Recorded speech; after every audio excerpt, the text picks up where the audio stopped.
রোগ সৃষ্টির কারণ, রোগের প্রতিরোধ এবং প্রতিকার ও ওষুধ গ্রহণের ব্যাপারে সচেতনতা সৃষ্টিমূলক সেমিনার 18 জুন সকালে ভরামোহরি আল-আকসা জামে মসজিদ প্রাঙ্গণে অনুষ্ঠিত হয়। ছাত্র উন্নয়ন ফোরাম চকরিয়া কর্তৃক আয়োজিত সেমিনারে প্রধান অতিথি হিসেবে উপস্থিত ছিলেন চকরিয়া উপজেলা পরিষদের চেয়ারম্যান আলহাজ ফজলুল করিম সাইদি। প্রধান মেহমান হিসেবে উপস্থিত ছিলেন পৌরসভার মেয়র আলহাজ আলমগীর চৌধুরী। বিশেষ অতিথি হিসেবে উপস্থিত ছিলেন পৌরসভা 4 নং ওয়ার্ডের কাউন্সিলর জাফর আলম কালু, পৌরসভার কর্মকর্তা ফরিদুল আলম, বিমানবন্দর সড়ক ব্যবসায়ী সমিতির সভাপতি আলহাজ আব্দুল কালাম সওদাগরের সভাপতিত্বে অনুষ্ঠানে আলোচক হিসেবে উপস্থিত ছিলেন SARPVর আঞ্চলিক পরিচালক কাজী মকসুদুল হক মুহিত, চট্টগ্রাম মেডিকেল কলেজ হাসপাতালের মেডিসিন বিভাগের ডাক্তার নুরুল ইসলাম ও কক্সবাজার সদর হাসপাতালের রেজিস্ট্রার ডাক্তার AGM রায়হান।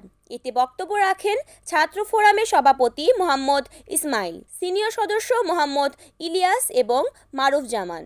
আমরা চেষ্টা করে যাচ্ছি এই সমাজে আমরা যারা যেভাবে মানব সেবা করার জন্য এই এলাকার মানুষ আমাদেরকে দুইবার পৌরসভা নির্বাচিত করেছে। আমাদের দায়িত্ব পাশাপাশি আপনাদের প্রাতিষ্ঠানিক দায়িত্ব না থাকলে সমাজের দায়বদ্ধতা থেকে আপনারা যারা লেখাপড়া করছেন, ইউনিভার্সিটিতে লেখাপড়া করছেন, কলেজে লেখাপড়া করছেন, আপনারা নিজেদের দায়িত্ব মনে করে আজকে 4 নম্বর ওয়ার্ডে যে মহৎ উদ্যোগগুলি আপনারা নিয়েছেন তাদেরকে আমরা সাধুবাদ জানাই। আপনাদের প্রতিষ্ঠানের সম্পর্কে যে দাবি দেওয়া গত মিটিং এ আপনারা উপস্থাপন করেছিলেন, আমরা সেইগুলি আমরা বিবেচনায় আছি। আমার এই ওয়ার্ডের কাউন্সিলর কালু ভাই আমরা কথা বলছি আমার সাথে, ওরা আপনাদের যে পাঠাগারের কথা বলেছেন, পাঠাগারের জায়গাটা দিলে আমরা আপনাদের পাঠাগারের জন্য যে ব্যবস্থা করতে হবে সেই ব্যাপারে আমরা আপনাদের সাথে পরামর্শ করে পদক্ষেপ নেব। মুহিত ভাই বলেছেন এই সংগঠনটা ভালো কাজ করতেছে। আমি এসে বুঝতে পারলাম তাদের চিন্তা ভাবনাটা অনেক উপরে।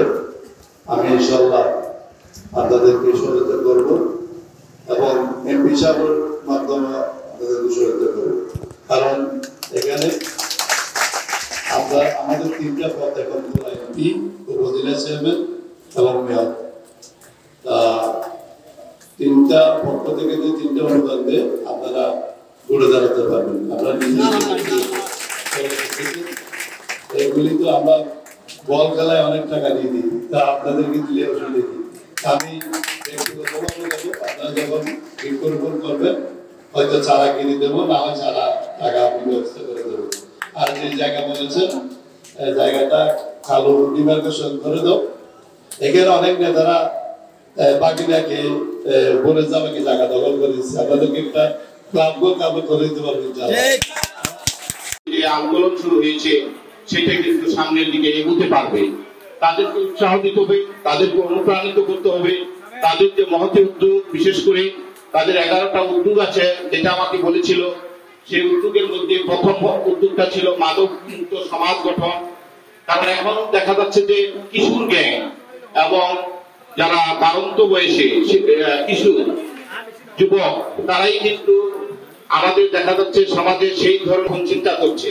আর সেইখান থেকে পরিত্রাণের জন্য বিভিন্ন তাদেরকে বিশেষ করে খেলার মাধ্যমে আজকে আমাদের এখানে উপস্থিত হয়েছে আমাদের অত্যন্ত জনপ্রিয় যিনি ফুটবল প্রেমী, সেই ধারণাটাকে আমাদেরকে কাজে লাগাতে হবে এই ছাত্র ফোরামের মাধ্যমে। আমাদেরকে এই ফোরাম আজকে যে প্রতিপাদ্য বিষয়টা নিয়ে প্রতিষ্ঠান আছে SARPV, সেখানে দেখেছি সে প্রতিকার নাই, তারই কারণে আজকে বাড়ন্ত বয়সে যে রিকেশের মতো একটা ভয়াবহতা প্রায় 1% population they are going to be the.